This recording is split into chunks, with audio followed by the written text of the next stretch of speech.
Estamos ahí grabando, porque luego colgaremos esto dentro de la fundación para quien quiera volver a escuchar lo que sea, pues pueda acceder, ¿me entendéis?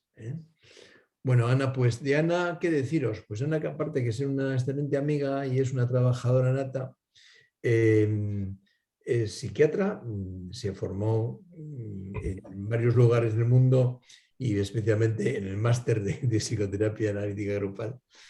Trabaja en el Hospital Mancha Centro y, bueno, yo no tengo palabras para describirla. Para mí es una mujer excelente, sé que es muy seria en su trabajo, responsable, no, lo siguiente, hiperresponsable. ¿Y qué más? Pues que creo que está muy nerviosa porque ahora nos va a decir 4 cosas importantes y no sabe cómo decirlas, pero seguro que lo va a hacer muy bien. Ana, cuando tú quieras. Bueno, pues sí, estoy muy nerviosa, así que me pone más nerviosa todavía que se grabe, además. Pero bueno, como vamos a hablar de la psicosis, bueno, el título de la charla es sobre, bueno, eso, la identidad, el estigma y el tratamiento grupal de los enfermos con psicosis, ¿no? Bueno, es un tema que me parece muy interesante y bueno, pues precisamente en relación al máster que menciona Miquel, pues, al final del recorrido por el máster, pues hice un trabajo sobre este tema, ¿no? Y es lo que os voy a exponer hoy. Entonces, bueno, la identidad, porque la identidad como tema central bueno, en la génesis de la psicosis, pero también en el aspecto relacionado con el estigma, ¿no? Como un subapartado dentro de la identidad, que también es algo que, bueno, pues es otra fuente más de sufrimiento para el paciente psicótico, no solamente ya la psicopatología en sí, sino lo que viene a través de ese estigma, ¿no? Y luego plantear cómo el tratamiento psicoterapéutico grupal puede, o sea, lo planteo como una hipótesis, pero también como una creencia, ¿no? Basada en hechos, eh, la posibilidad de que el tratamiento grupal con estos pacientes sea útil a estos niveles, ¿no? Al nivel bueno, pues de esa reconstrucción de su identidad, incluido también el tema del estigma, ¿no? Y cómo podría servirnos. Bueno, entonces empezaría mencionando un poco unas pinceladas sobre la identidad. Cuando empecé a preguntarme sobre la identidad, pues me fui lo primero a la palabra y bueno, la RAE, la Real Academia Española, define el término identidad como cualidad de idéntico, o sea, tiene varias acepciones: cualidad de idéntico, conjunto de rasgos propios de un individuo o de una colectividad que los caracterizan frente a los demás, conciencia que una persona tiene de ser ella misma y distinta de las demás, o hecho de ser alguien o algo el mismo que se supone o se busca. Bueno, el término de identidad procede del latín, la raíz idem, pues significa eso, lo mismo. Y bueno, la cualidad, la paradoja del término identidad es que incluye dos aspectos opuestos. Uno es el de semejanza, esto es idéntico a aquello, y otro es el de distinción. La identidad nos asemeja a otros, pero también nos diferencia de otros, ¿no? Entonces, bueno, esta es la característica. La identidad es algo que no viene dado por naturaleza, es algo que se va construyendo y se construye dentro de la relación, ¿no? De la relación con los otros. Y en ese juego de relaciones es como nos vamos vamos modelando nuestras semejanzas y diferencias con el resto. Entonces la identidad se construye activamente, no es algo estático y es un proceso que se da a lo largo de toda la vida. No obstante, a pesar de que se da a lo largo de toda la vida, pues en la mejor de los casos tenemos una vivencia de continuidad y de estabilidad de esa identidad, pero lo cierto es que se modifica y de hecho lo sano es que se vaya modificando porque precisamente cuando la identidad es tan rígida, pues igual hay un problema, ¿no? Y luego hay una dimensión que precisamente en relación para dar pinceladas que nos hagan conectarlo con el tema del grupo análisis, es que la identidad tiene también una dimensión importante con lo social, ¿no? Está muy vinculado a los aspectos culturales del entorno del individuo. Coder, o sea, os voy a dar a veces citas y las citas las voy a leer, ¿vale? Porque me es difícil a veces transmitir algo tan bien como lo dicen algunas personas y prefiero leerlo, ¿no? Coder dice que la identidad es siempre un fenómeno relacional, que es fruto de una constante dialéctica de similitudes y diferenciaciones entre un individuo y aquellos con los que en distintos momentos de su vida se ha relacionado. Y que, puesto que la cultura, llamamos cultura al conjunto de formas de relaciones e interacciones mutuas, materiales y simbólicas que los hombres y mujeres han creado dentro de los amplios grupos sociales en los que conviven, es evidente que identidad y cultura son inseparables, ¿no? Y esto, bueno, me parece muy interesante, ¿no? Somos parte también, nuestra identidad está atravesada por la cultura en la que vivimos.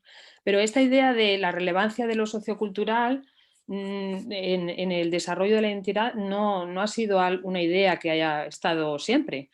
Y de hecho es Erickson, a mediados del siglo XX, el que pone énfasis en este aspecto y utiliza el concepto de desarrollo de la identidad como base del análisis del desarrollo evolutivo del ser humano. Él establece una serie de etapas, de fases del desarrollo del yo, delimitadas por franjas de edad, y plantea que el desarrollo de la identidad se comienza en el primer encuentro de la madre con el niño, dos personas que pueden tocarse y reconocerse la una a la otra. Y sitúa el origen del reconocimiento de sí mismo y del otro en esa interacción temprana y corporal también, ¿no? Si bien propone que el surgimiento del sentimiento de identidad de una manera ya preponderante se da en la adolescencia, lógicamente, ¿no? Cuando se integran pues, identidad psicosexual, ideológica, psicosocial, profesional, cultural, de todo, ¿no? Y de hecho, por eso, en ese momento, ese es momento bastante vulnerable de cara a la aparición bueno, pues eso, de crisis psicóticas, ¿no? Esa etapa y la siguiente en la que también se confluyen el tema de la identidad y la intimidad, ¿no? El desarrollo de la capacidad de intimidad. Bueno, para este autor la base de una salud mental, de una buena salud mental sería un yo fuerte, un sentimiento de sí mismo fuerte, ¿no? Y como os decía, pues es el autor que introduce el impacto inevitable de la cultura y de la sociedad y de la historia en este concepto de la identidad, porque antes estaba todo más explicado desde la psicobiología, ¿no? Otro autor que me parecía relevante a la hora de explicarnos algo sobre cómo se genera esto que es tan intangible, ¿no? Porque en realidad nos cuesta definir qué es la identidad y de hecho leía también cuando estuve investigando sobre este tema que ha habido mucha maraña de conceptos, ¿no? Que si el self, la identidad, entonces es difícil porque es una cosa un poco inaprensible, ¿no? Pero bueno, Winnicott también da unas pinceladas sobre el tema de la construcción de la identidad. Dice que el proceso de construcción de la identidad está íntimamente relacionado con el sentimiento de pertenencia. Aquí de nuevo pues entraría el tema de los grupos, ¿no? Si empezamos a identificarnos perteneciendo a un grupo, ¿no? Y bueno, los bebés pues inicialmente tienen un self muy, muy disperso en su entorno, pero en un momento dado pues se tienen la primera vivencia del yo. Y esa primera vivencia del yo, que es un sentido de sí mismo muy rudimentario, es lo que le va permitiendo distinguirse progresivamente de lo que no es yo. O sea, es así de sencillo, no hay más complejidad. Y ese proceso, de hecho, conlleva también un momento de paranoia, porque el niño que va reuniendo elementos de su entorno, del otro, simultáneamente, al mismo tiempo que incorpora elementos, hay otros que los va repudiando, y esos elementos repudiados generan un temor a ser atacado por esos elementos, ¿no? Y ahí ese es el momento de paranoia asociado a la construcción de la identidad, que, bueno, yo imagino que cuando posteriormente se dan los procesos psicóticos, pues algo de este complejo mecanismo está también en juego, ¿no? Y luego, o sea, si hiciésemos podríamos hacer una equiparación a esta formación del yo con el nosotros también, ¿no? Porque al final el mecanismo sería similar. El grupo va incorporando aspectos que considera propios y también va rechazando otros. Y al final, por eso también ocurre que en los grupos puede haber un momento paranoia de otros grupos, porque no son nosotros, ¿no? No tienen los elementos que hemos repudiado nosotros, tienen los elementos precisamente que hemos repudiado nosotros, ¿no? Entonces, a ver si eso va a ser peligroso. Bueno, la ventaja que da la perspectiva grupoanalítica es el poder tener en cuenta precisamente este tema de los grupos a la hora de construir nuestra identidad, ¿no? Son los grupos dentro del individuo en lugar de los individuos dentro del grupo, ¿no? Hay un autor, Dalal, que plantea de manera más radical esto y que antepone que para que o sea, no habría un yo como antecesor, sino un nosotros como antecesor al yo, ¿no? El yo estaría constituido por las variedades de nosotros en las que cada uno ha nacido, ¿no? Porque cada uno, pues al final nacemos en sociedades que nos han precedido y que son persistentes a cada uno de nosotros, con lo cual tiene sentido que antes que el yo esté en nosotros, ¿no? Bueno, esto en cuanto digamos, a la construcción de la identidad, pero luego estaría el cómo este tema de la identidad estaría relacionado con el desarrollo de la psicosis, ¿no? Entonces, bueno, hay muchos autores que relacionan la identidad con las crisis psicóticas. Para empezar, el término esquizofrenia que acuña Bloiler, pues ya describe una dispersión de las diferentes funciones psíquicas que corresponden al yo. O sea, el propio término ya está hablando de eso, ¿no? Sullivan considera que cualquier crisis psicótica tiene que ver con un colapso de la identidad, específicamente de la identidad sexual. Erickson, como os he comentado, pues plantea como tema central en el origen de los síntomas psicóticos la identidad. Y luego, bueno, pues daros unas pinceladas acerca también de cómo ve todo este tema García Badaraco, ¿no? Pues él postula una teoría de la psicosis planteando que la identificación de hecho es el primer vínculo que estructura al individuo en relación a sus semejantes, y que el sujeto se descubre primero, se identifica primero descubriendo al otro y después a sí mismo, ¿no? Que hay identificaciones que hacemos con el otro que promueven una estructuración normal de nuestro aparato psíquico y que contribuyen al desarrollo de recursos yoicos, pero hay otro tipo de identificaciones que él denomina patógenas que se incorporarían al psiquismo como presencias más bien invasoras y que anulan precisamente el yo. Por lo tanto, el paciente psicótico no habría desarrollado realmente una identidad consistente, sino que construiría pseudoidentidades sobre esas identificaciones patógenas que al final pues un poco ahogan el propio yo, ¿no?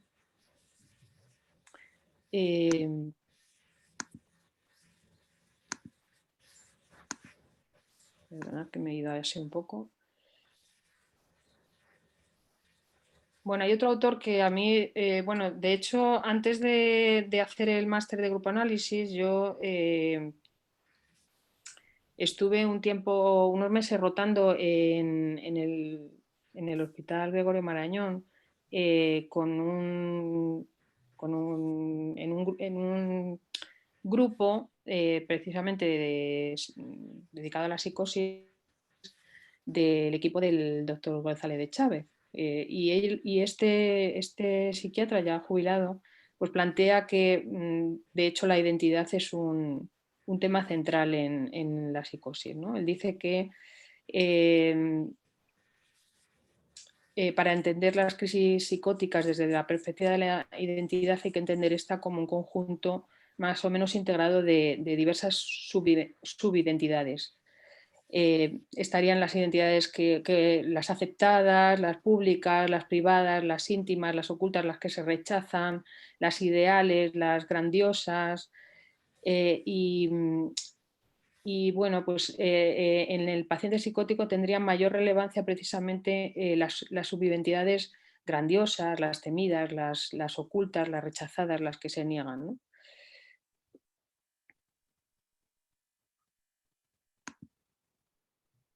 Y bueno, y luego lo que os he comentado, que a estas dificultades identitarias que ya de por sí tiene el paciente psicótico, pues se suma la dificultad que la identidad de grupo como enfermo le supone al estar atravesada por el tema del estigma, ¿no? Porque más allá de la exclusión que puedan vivir, de la exclusión social, de la marginación, pues este fenómeno en sí mismo les afecta psicológicamente, o sea, puede tener un correlato a nivel psicológico, o sea, tiene un efecto, ¿no? Y bueno, yo lo planteo porque este tema yo veo que o sea, en toda mi formación y durante mucho tiempo en la práctica clínica lo que veo es que es un tema que está muy delegado en la rehabilitación psicosocial, pero poco trabajado en las consultas, el tema del estigma. Y es un tema que cuando realmente empiezas a hablar con los pacientes psicóticos es un tema para ellos súper importante. Casi es lo que más les termina agobiando, ¿no? Pues eso, su vivencia de cómo son para la sociedad, ¿no? El estigma sería como aquel atributo, visible o no, que permite catalogar a un individuo como perteneciente a una categoría social y que después despierta en una respuesta negativa por parte de quien estigmatiza. Y este proceso de estigmatización es dinámico, es un proceso de construcción social que incluye prejuicios, conductas discriminatorias, mecanismos psicológicos de construcción de significado y de identificación también de esos atributos estigmatizantes por parte del grupo estigmatizador. Erving Goffman, bueno, que estudia bastante este tema del estigma, comenta que el estigmatizado en ocasiones interioriza ese estigma y da lugar a esto que os decía yo, ese daño psicológico que se da cuando aparece el autoestigma, ¿no? Que es no deja de ser pues, como definirse a sí mismo en base a esos prejuicios y esos estereotipos que marca el estigma, ¿no? Cuando aparece el autoestigma en el individuo, pues esto tiene bastantes malas consecuencias, porque lo primero que la autoevaluación es muy negativa y el sentimiento de identidad pues es muy pobre, ¿no? Y eso deriva pues en pérdida de autoestima, en autoaislamiento, en agresividad en las relaciones sociales, en suicidio, en fin, en muchas cosas. A veces en el propio rechazo a la enfermedad y una negación y un no querer entrar a querer ser ayudado por el rechazo que se tiene. todo esto que conocemos todos los que estamos en contacto con los pacientes, ¿no? De hecho, parece ser que hay estudios que demuestran que una persona diagnosticada de esquizofrenia que no cree en los mensajes estigmatizadores relacionados con el diagnóstico presenta un menor impacto negativo de su sentimiento de identidad, y que cuando se acepta el diagnóstico, se hace una valoración positiva de ese diagnóstico, también pueden valorar de esa buena manera a otras personas también diagnosticadas, y mientras que aquellas que viven un autoestigma, que tienen interiorizado el estigma, mantienen un concepto negativo sobre otras personas igualmente diagnosticadas. O sea, son los pacientes que no quieren estar en contacto con otros pacientes porque parece que les están recordando sus propias características negativas desde el punto de vista del estigma, ¿no? Y bueno, un punto importante para mí respecto a este tema sería el que jugamos los propios clínicos, ¿no? Pues con el hecho de que tenemos que poner etiquetas diagnósticas, ¿no? Y que los sistemas diagnósticos que hay preponderantes pues se sustentan en categorización, o eres o no eres, ¿no? Entonces, pues como tenemos este sistema así, pues al final ponemos etiquetas y de alguna manera estamos contribuyendo a esa estigmatización, ¿no? Entonces, dice Goffman, de hecho, dice, hay cierta forma positiva cierta forma positiva del poder se expresa en la imposición a los sujetos de las identificaciones propuestas, esquizofrenia, trastorno bipolar, esquizoafectivo, sobre cuya base se elaboran discursos expertos y prácticas asistenciales, ¿no? No, esto tiene que ser así porque es que eres esquizofrénico y esto hay que hacerlo así, ¿no? Luego, según volvía del trabajo, pues un poco para prepararme esto, le he ido contando a una alergóloga del hospital todo esto para practicar, y me decía, claro, pero entonces, ¿cómo diagnosticas? Digo, bueno, es verdad que al final tenemos que utilizar los diagnósticos, digo, pero también cuando usamos el lenguaje, no es lo mismo decir es un esquizofrénico que tiene una esquizofrenia, ¿no? Y ya en ese giro del lenguaje, pues estamos marcando una diferencia para el paciente, ¿no? Y para su propia vivencia de ese diagnóstico.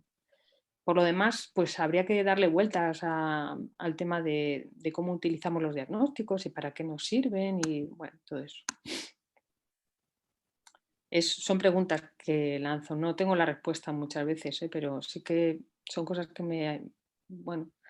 me parece que cuando menos en los grupos, por ejemplo, cuando el paciente plantea este tema del estigma, bueno, pues cuánto de eso nosotros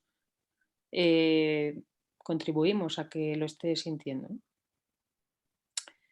Y bueno, la tercera parte, digamos, de esta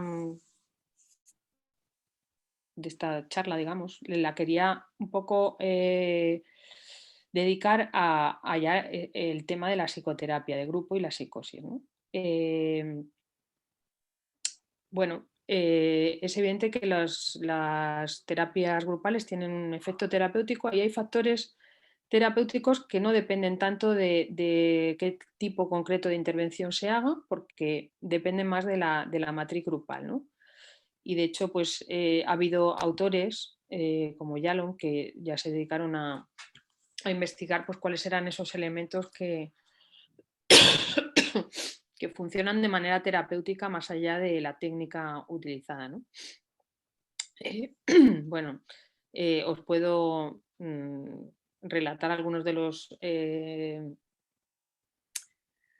factores terapéuticos que nombra Yalom, como son el infundir esperanza, la universalidad, transmitir información, el altruismo, desarrollo de técnicas de socialización, catarsis, cohesión de grupo, aprendizaje interpersonal, etc.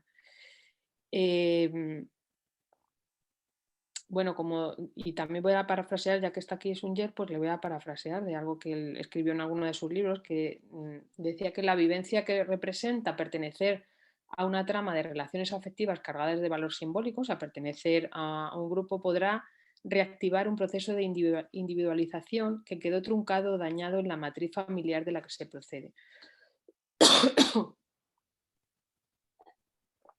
Eso, yo creo que teniendo en cuenta todo lo que he contado antes sobre cómo se desarrolla la identidad, pues es clave, ¿no? Si al final puedes tener un nuevo grupo donde reactualizar esos procesos que quedaron de alguna manera truncados o en los que hubo alguna falla,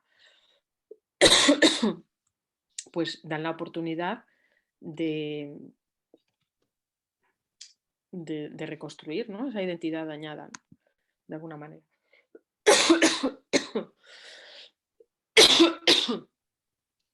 Perdonadme porque arrastro una laringitis de la semana pasada.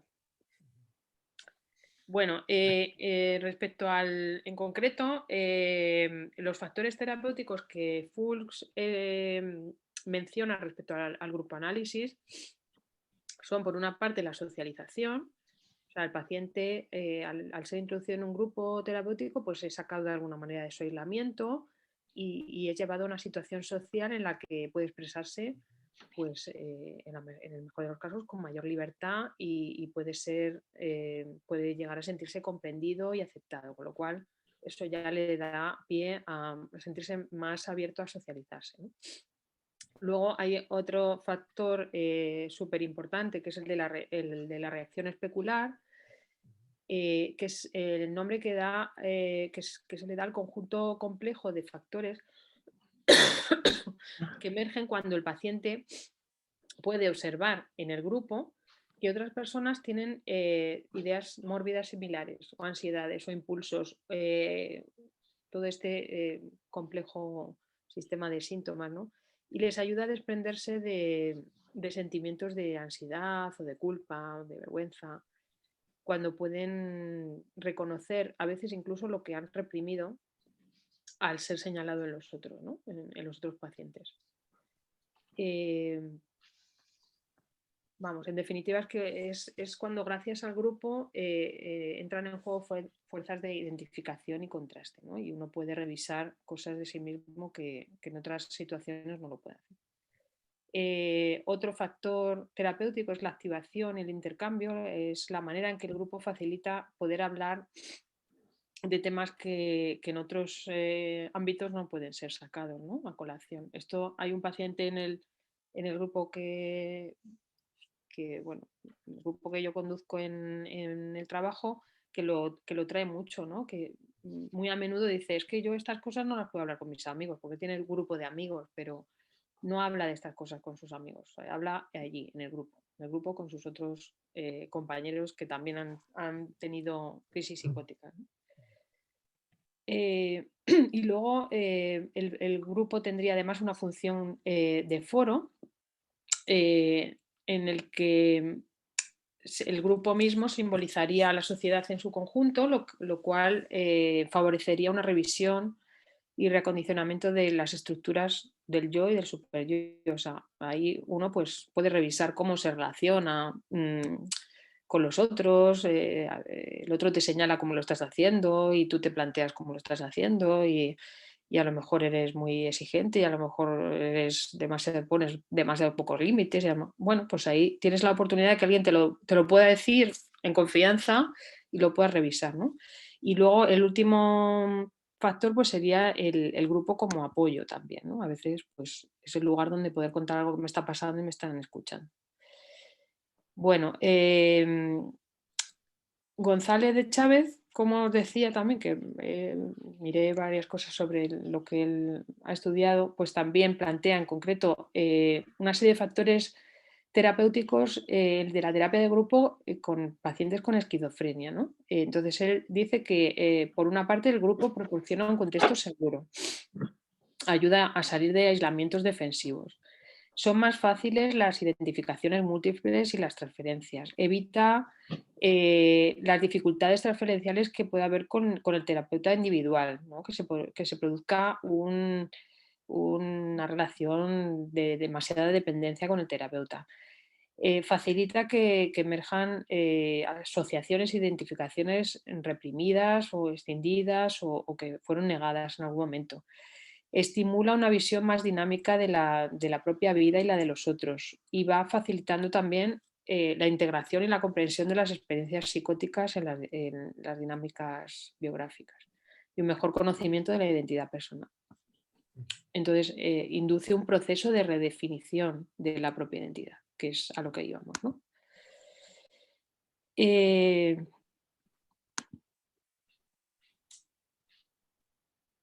Y bueno, en cuanto a los factores grupo analíticos que podrían contribuir en el caso de la psicosis bueno, a ayudar a estos pacientes, es que bueno, el grupo reduciría el riesgo de simbiosis maligna con el terapeuta, es un poco lo mismo que plantea Chávez. Ayuda a compartir emociones y sentimientos, la intercomunicación, tiene un papel psicoeducativo. Se da esto que os comentaba al principio del mirroring múltiple, o sea, se recibe un amplio número de imágenes de sí mismo, ayudando a reconstruir tu autoimagen.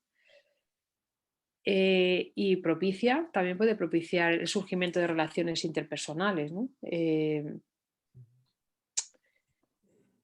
De hecho, bueno, pues es algo que en la evolución del grupo que personalmente llevo, eso se ha visto muy bien desde el principio, como de un estado mucho más autista de cada uno de ellos, donde únicamente se relacionaban con nosotras, con mi compañera y conmigo, que somos las que lo conducimos, se dirigían solo a nosotras y hablaban prácticamente como de manera unidireccional con nosotras, a empezar a ver cómo entre ellos empiezan a hablarse, y ahora ya están en otra fase total y ya hacen hasta un grupo de WhatsApp o quedan fuera, ¿no? Pero como, bueno, pues se ha visto una evolución en ese surgimiento de la relación, ¿no?, con el otro. Bueno, y por último ya os voy a contar pues una parte que introduje en todo esto, que fue pues contar un poco, traer un poco el testimonio de los pacientes. O sea, no solo yo aquí os he estado dando como razones teóricas para explicar que, pues, que la terapia de grupo con pacientes psicóticos es algo defendible, que es bueno, que puede ser bueno para ellos, pero quería también traer el testimonio de ellos, ¿no? Entonces yo elaboré una especie de encuesta, una serie de preguntas eh, para que ellos las contestasen. Bueno, os aclaro un poco cómo es el grupo. Es un grupo ambulatorio con una frecuencia quincenal, una duración de 1 hora. En la conducción intervenimos 2 personas, Noa, la psicóloga, una de las psicólogas del equipo, y yo. Inicialmente el grupo empezó siendo muy pequeñito, 2-3 personas, pero llegó a tener hasta 8 personas. Ha ido variando también, ha habido personas que han entrado, que han salido, algunas han dejado de venir, otras han incorporado. Es un grupo abierto y en el que no hemos puesto nunca una fecha límite para salir de él, ¿no? Hay algunos pacientes que llevan pues muchos años y otros que pues han dejado de venir.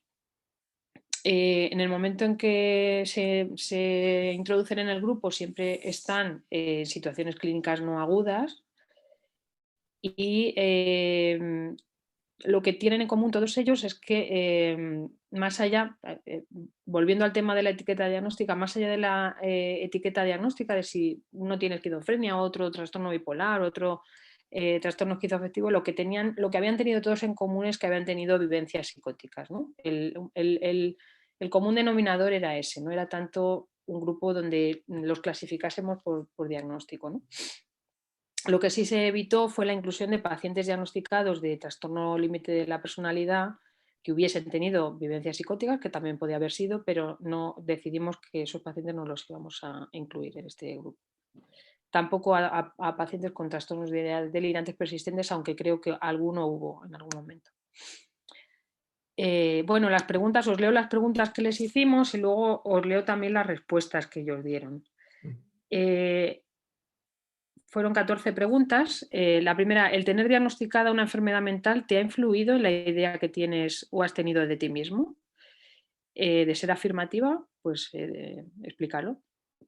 Teniendo en cuenta que la idea de uno mismo puede variar, ¿consideras que la asistencia al grupo de terapia te ha influido en la idea que tienes de ti mismo respecto a la que tenías antes de acudir? ¿Sí o no? Y si la respuesta es afirmativa, ¿de qué manera te ha influido? ¿En qué ha cambiado? ¿Ha afectado la enfermedad a la relación con los demás, a las relaciones con los demás? Si la respuesta es afirmativa, ¿en qué y a qué lo atribuyes? ¿Te has sentido tratado de forma diferente por las personas de tu entorno social? Eh, si es afirmativa, pues explica de qué manera ha sido, ¿no? Y a qué lo atribuyes. ¿Te has sentido tratado como diferente en tu entorno familiar? Sí, ¿no? Y si ha sido afirmativo, ¿a qué lo atribuyes? ¿Crees que puedes cambiar la idea que tienen los demás de ti? ¿Es sí o no? Y si la respuesta anterior es afirmativa, ¿de qué crees que dependería? ¿Y sientes que asistir al grupo de terapia te aporta algo? Y si la respuesta anterior es afirmativa, describe brevemente qué consideras que te ha aportado. Bueno, esto, el grupo, ya os digo, que contaba con 8 personas en ese momento, fue bueno, no tiene un valor. Este cuestionario no tenía un valor, o sea, lo que yo iba a sacar no era nada científico, no iba a probar nada.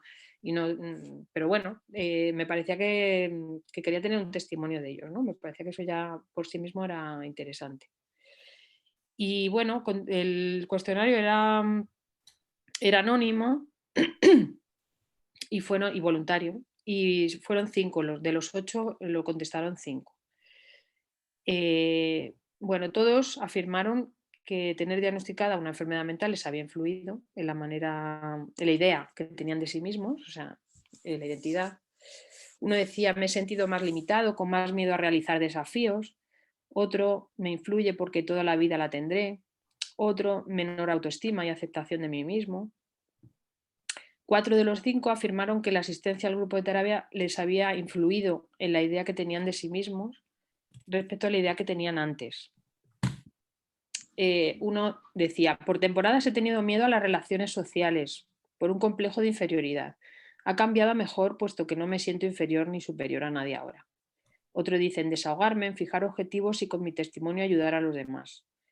Otro dice, ha mejorado la idea de mí mismo, miro mejor a mí y a los demás.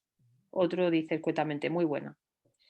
3 de los 5 afirmaron que la enfermedad les había afectado en las relaciones con los demás. Uno dice, a veces me he aislado yo, pero las personas con las que me relaciono no son responsables. Yo tengo la idea de que podrían excluirme por enfermedad mental, pero esto no sucede. Bueno, aquí yo digo, a este paciente os prometo que yo no le conté que estaba haciendo un trabajo sobre el tema de la identidad y el estigma, pero vamos, las respuestas fueron todas relacionadas con eso, ¿no? Otro dice en que soy muy tímido y en desconfiar. Otro en pensar mal de los demás. 3 de los 5 afirmaron haberse sentido tratados de forma diferente por las personas de su entorno social. Pero ojo, dicen, porque saben que estoy enferma y me saludan con cariño. Otro dice que la habían protegido más por eso. 3 de los 5 afirmaron haberse sentido tratados como diferentes en su entorno familiar. Dice, existe un nivel de protección ante mí, quizá porque un tío materno falleció por enfermedad del corazón y porque tienen miedo a que recaiga y a los efectos del medicamento. Otro dice que lo tratan como un poco enfermo y otro que en cuanto a tener, o sea, que le tratan con mucha condescendencia en cuanto a que tienen mucha paciencia con él porque les ha dado muchos disgustos y en el fondo han sido muy atentos con él. Uh-huh. 4 de los 5 afirmaron creer que podían cambiar la idea que los demás tuvieran de ellos. Como un poco enfermo, eso dependería de mí mismo y iría por la vida con más seguridad, dice otro, de manera positiva. Dependería de la evolución y los cambios adaptativos, de disfrutar más de la vida, de relacionarme sin miedos, no siendo tan tímido. Y bueno, finalmente los 5 afirmaron que asistir al grupo les aportaba algo. Dice uno, si no me aportara nada dejaría de existir. Es un entorno en el que me siento seguro y varias veces me siento identificado con lo que dicen mis compañeros y aprendo a ver diferentes soluciones a distintos problemas. En el grupo de amigos no trato temas similares por temor al estigma. Vamos, este me hizo el trabajo. Seguridad, confianza y sanidad. Sentirme mejor, sentirme más importante, sentirme más reforzado en mis ideas y respetado por los demás. Otro dice, no lo tengo muy claro, pero por ejemplo, el tener más confianza en hablar mis problemas, en hablar con las personas sin temor a que me oigan y en esclarecer los problemas míos y de otros. Tener un grupo con el que hablar al relacionarnos más. Y otro dice que le ha aportado en la manera de pensar. Bueno, este es un poco el resumen de lo que ellos opinan Muy en bien. relación a, pues, a su identidad, a cómo se sienten socialmente. Tendrías un minutito más, Ana, un minutito, dos para ir acabando. Vale, y ya, También bueno, las ya preguntas. acabo. Esto es Vale. lo que os quería contar, bueno, que la cuestión de la identidad y su complejidad pues, son un tema central en la psicopatología de la psicosis, que, bueno, partiendo desde el punto de vista teórico de que la identidad surge de este resultado tan complejo de crisol de relaciones y tal, pues es lógico también pensar que un tratamiento grupal que da lugar también a otro nuevo crisol de relaciones pueda ser una herramienta valiosa para reconstruir esa identidad dañada de los pacientes con psicosis. Que, bueno, que un poco que nosotros como clínicos podamos revisar este tema también, nuestra participación en el tema del estigma sobre todo y también, bueno, tener presente todo este tema de la identidad y nada más. Muy bien, Ana, muy bien. Ahora quizá lo que podríamos hacer, si tenéis algunas preguntas que hacerle, pues Ana seguro que nos la contesta, ¿no? Digo, porque después del trabajazo que hiciste y el esfuerzo por sintetizarlo aquí, pues quizá hay alguien que quiera preguntarte alguna cosilla, alguna aclaración o alguien que quiere que amplíes algo de lo que has dicho.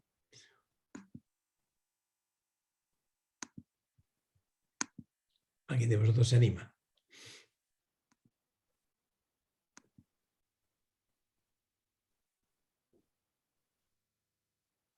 No sé, yo tengo la sensación de que no sé si he sido muy clara con...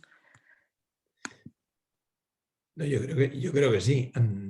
Yo estaba pensando en la influencia de los pacientes en el equipo terapéutico, en este caso en el par de los conductores, ¿no? Y cómo los elementos de la psicosis o no psicosis o se influyen o no influyen también en la forma de funcionar. No sé si esto se lo podrías contestar o hay alguien que lo quiera contestar. Pues mira, yo creo que cuando, de hecho, antes pensaba que para mí fue difícil poner en marcha el grupo precisamente porque me parecía que era trabajar con pacientes muy complejos y que era algo delicado, ¿no? Era como, yo no puedo ir así a las bravas a crear un grupo con psicóticos, parece que eh, lo que está en juego es que me puedo cargar a alguien con mucha facilidad, ¿no? Si hago yo las cosas mal. Entonces, sí que en ese sentido creo que influyó en cuanto a tomar en serio qué íbamos a hacer, ¿no? Y por eso fue pedir que nos diesen permiso para formarnos y luego, pues yo he querido seguir ahondando en el tema de los grupos pues bueno, para intentar hacerlo lo mejor posible, ¿no? Y en ese sentido sí. Y luego la sorpresa es que en realidad en el trato con ellos no ha sido tan complicado como parecía. Y de hecho, pues ahora mismo hablas con ellos y es muy natural. No se está ahí como con... No sé si ya porque tiene un recorrido, por supuesto, tiene un recorrido ya el grupo y bueno, pues ellos mismos ya es que, o sea, ya está el grupo funcionando por sí mismo, ¿no? Nuestra participación es muy periférica ya, yo creo. Está ahí el que lo convocamos y estamos ahí y ellos vienen, pero al final son ellos los que hacen el trabajo y por eso no, bueno, el que sean psicóticos o no ahora mismo no nos influye a la hora de hablar, de comentar, no sé, está por ahí, ¿no? A que también eh, ya conduce conmigo el grupo y para nosotros es un grupo amable, no sé, es un grupo que ahora mismo no nos genera... Ha habido situaciones de tensión, ¿no? Pues una vez hubo un paciente que se psicotizó y se puso paranoide con otro paciente. Entonces eso fue una experiencia muy... Pero también nos sorprendieron después, o sea, sin nosotros esperarnos, ellos mismos resolvieron. O sea,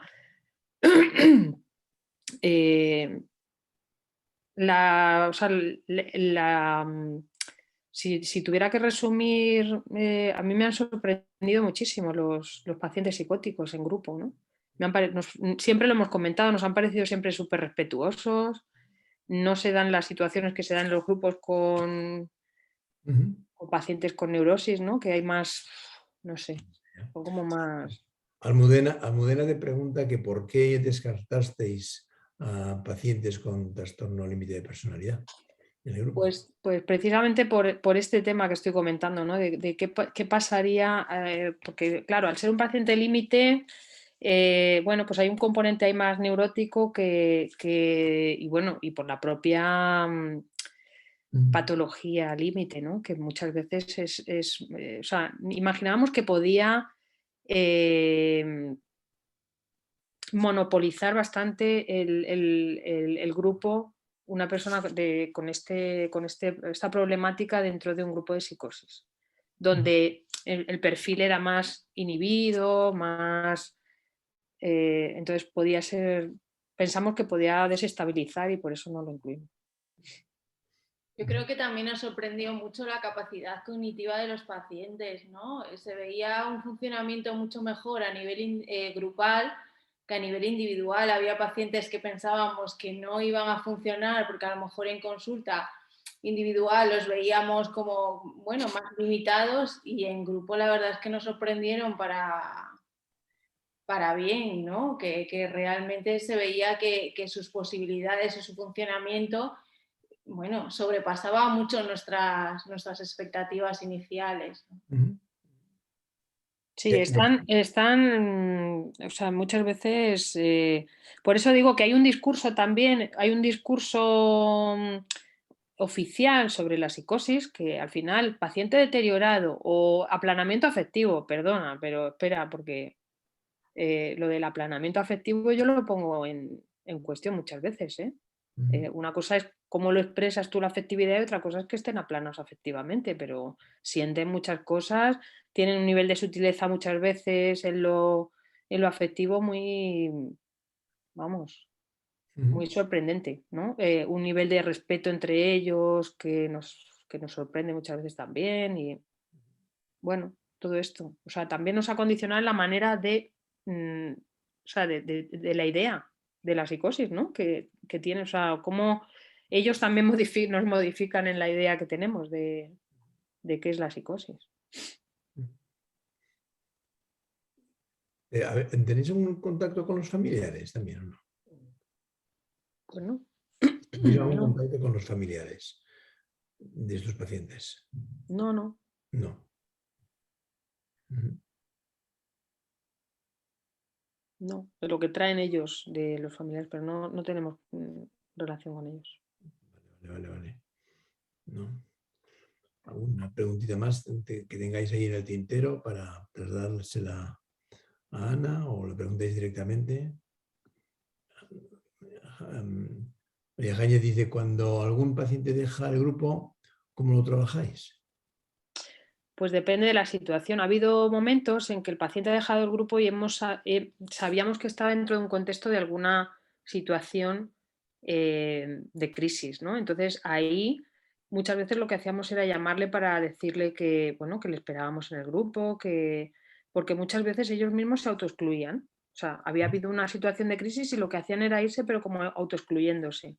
Y lo que le queríamos es dejar constancia que en el grupo, o sea, que seguía perteneciendo al grupo, que eso se podía trabajar lo que había pasado, que no era necesario que se fuese. Eso en el caso de que se fuesen sabiendo nosotros que podía haber pasado algo.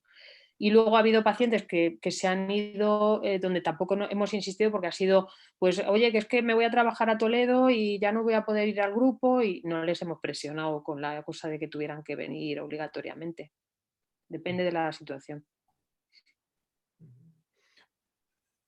También te preguntan cómo estructuráis las sesiones y qué papel juega la familia en la psicoterapia, aunque no estén físicamente presentes. ¿Cómo las estructuramos? Sí, ¿y qué papel juega la familia en la psicoterapia, aunque no esté? Estructurarlas, bueno, no sé, no hay un guión. En las sesiones se abren de manera espontánea, trayendo un poco cómo están cada uno de ellos, las inquietudes que están teniendo en ese momento. O sea, te diría que no encuentro la estructura más allá de lo que es el encuadre del tiempo y Ujú, de las personas que estamos allí convocadas, pero lo que hablamos es totalmente, bueno, lo que va surgiendo cada día. No sé, no hay un guión, no es hoy vamos a tratar el tema de la no sé qué, no está diseñado así. Y ujú, luego las familias, ya os digo, están presentes en la medida que ellos traen algún tema relacionado con sus familias. Si no, ujú. no hemos entrado en contacto con ellos, la verdad. Y generalmente, pues ahí se permiten a veces hablar de bueno, últimamente han traído el tema del temor a cuando pierdan a sus padres, por ejemplo. Se ha trabajado ese tema, ¿no? De las pérdidas, sí, a veces traen cosas relacionadas con la familia, ¿no? Pero no están incluidas como tales de que nosotros las convoquemos ni las... Daniel te pregunta si la sorpresa sobre el funcionamiento del paciente en lo grupal podría deberse en parte por eso de las subidentidades que comentabas al principio. La sorpresa yo creo que tiene que ver más con nuestros prejuicios, Ajá, con esa parte del estigma que también hemos hablado, ¿no? Tenemos una idea de lo que es la psicosis y hay una idea también social y hay una construcción cultural que nos atraviesa a todos de alguna forma. Y entonces vamos creando una idea hasta que te encuentras realmente con los psicóticos y te dicen quiénes son, ¿no? Y además cada uno es de una manera también. Tú ves que cada psicótico, o sea, cada uno de ellos es diferente también entre sí, no son todos iguales. Entonces, yo creo que la sorpresa, cuando me refería a la sorpresa, era más en cómo han roto en nosotros esquemas previos, que muchas veces yo creo que tiene que ver eso con esa idea estigmatizadora también es que el psicótico es así y asado y no sé, muy, muy, muy rígida. ujú, ujú. Sí, Hola O puede Ana, ser de otra categoría de pacientes, ¿eh? O sea, claro. probablemente de todos los diagnósticos tenemos una especie de idea fija y a veces nos colamos porque desde esa idea fija igual podemos estar proyectando también cosas que no les ayudan. Claro. no sé Eh, si se me oye. Sí, se te oye, sí. Hola Ana. Mira, yo quería preguntarte cómo condiciona el hecho de que sea el diagnóstico de psicóticos con el tipo de encuadre que has hecho, que sea quincenal, que sea de 1 hora en lugar de 1 hora y media. Si tiene algo que ver en la forma que lo habéis Sí, articulado y si crees que después de la experiencia vida podría modificarse el encuadre o cuál es tu impresión. sí, puede ser que en el tema del tiempo, es verdad que el que no sea tan prolongado sí que nos haya condicionado bueno, no vamos a meterles tanta caña, ¿no? Tanto tiempo bueno, pero ahí te diría que incluso no es solamente una dificultad de ellos, sino de nosotros también, porque a veces en el grupo de psicóticos hay muchos momentos de silencio y de que hay que dinamizarlo de alguna manera, porque ellos algunas veces se han quedado así un poco rezagados, ¿no?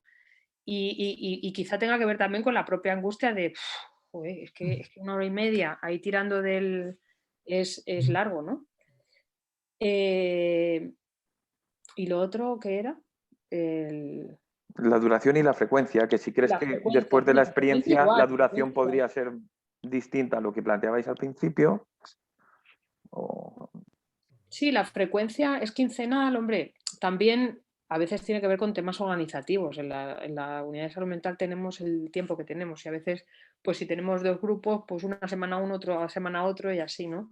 Pero bueno, también, por ejemplo, una frecuencia semanal igual sería demasiado, también como demasiado invasivo, ¿no? Y una frecuencia quincenal es lo suficiente para que además sí tengan una sensación de que no se va demasiado lejos la siguiente cita y demás. O sea, la frecuencia un poco iba en ese sentido. No había más complejidad detrás de eso. Ujú. Ujú. Sí, Manuela te preguntaba también si cuando leías las respuestas de los pacientes podrías encajarlas en cualquier persona no necesariamente psicótica. Sí, claro. Efectivamente. Yo creo que eso es lo bonito al final, que tú ves que son respuestas muy lo que decía Anoa, ¿no? Que al final o sea, te sorprende muchas veces con unas capacidades que tú desde el prejuicio no les atribuyes. Entonces yo creo que te enseñan a dejarte sorprender, a dejar que tú puedas encontrar a la persona que son más allá de lo que hayas aprendido, que es que sí, que han tenido y que ellos lo traen, ¿eh? Hoy nos contaba uno de los pacientes, pues cómo pasa unas semanas antes de que ponerse el último inyectable, que ha estado muy paranoico, que tal, pero bueno, nos ha contado también que al final ha decidido preguntarle a su madre, preguntarle a Eugenio, que es otro de los, a ver si es que serían cosas suyas, y que al final, como le han dicho los otros, que sí, que son suyas, pues ya se ha quedado más tranquilo. O sea, que ya ha hecho, y es lo que le hemos dicho, bueno, ya has hecho una investigación que no es lo mismo que cuando te lo creías ahí como a casco porro, ¿no? Hombre, lo cierto es que a nosotros nos cuesta mucho más trabajar con la psicosis porque como activa aspectos psicóticos de cada uno nos da un poquito yuyu, ¿no? Estaba pensando que una frecuencia semanal quizá nos asusta más a nosotros que a ellos, ¿no? Porque una frecuencia semanal tampoco es tanto y quizá pueden permanecer puedes conseguir más elementos de modificación que una vez cada 15 días, pero también es verdad que las limitaciones que hay en los hospitales para atenderles con más frecuencia son las que son, o sea, con lo cual también peleamos ahí con la psicosis de la propia institución que no quiere Sí, no sé, porque la frecuencia, hombre, tenemos la experiencia también porque tenemos mucha interacción con los centros de rehabilitación y ellos trabajan diariamente con ellos. Claro. Al final, es que, quiero decir, aceptan una intervención diaria. Sí, ¿no? por supuestísimo. Trabajo diario. Que sí, que sí. Bueno, pues yo creo que ya estamos en la hora. Hay que ser fieles aquí al horario porque tenemos todos familia y tenemos otras obligaciones. Muchísimas gracias, Ana, por el esfuerzo que has hecho en transmitirnos toda esta experiencia. Y a todos vosotros, muchísimas gracias por haber estado también aquí. La verdad es que es un placer para mí, para la Fundación y para todos ver gente que se va acercando, que participáis un poquito de lo que hacemos. La próxima cita creo que será el 23 de mayo, que tendremos una charla también interesantísima sobre patología y grupos. ¿De acuerdo? Muchísimas gracias y hasta A la próxima. vosotros por escucharme. Hombre, que menos, ¿no? Muchas gracias, adiós. Adiós, adiós, hasta luego. Gracias, Ana. Adiós. Gracias. Bueno, pues ahora.